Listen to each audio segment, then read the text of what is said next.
আসসালামু আলাইকুম। কেমন আছেন সবাই? আমি আপনাদেরকে একটি গ্রামের দৃশ্য দেখাইতে চাই। গ্রাম মানে সৌন্দর্য, গ্রাম মানে প্রাকৃতিক।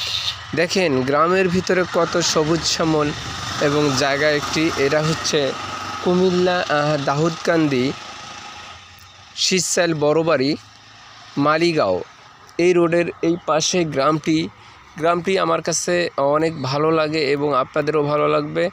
দেখেন আমরা এই পর্যন্ত গ্রামটি আপনাদেরকে দেখাইতেছি।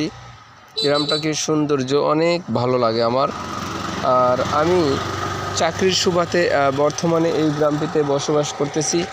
পাশে রয়েছে একটি রোড, তার সাইডে হচ্ছে গ্রামের সৌন্দর্য এবং গাছপালায় ভরা। আসলে অসাধারণ একটি জায়গা। এই শহরের চাপ থেকে অনেকটাই ভালো লাগে। এবং দেখেন গ্রাম, গাছপালা, এখানে বিভিন্ন ধরনের গাছ আছে।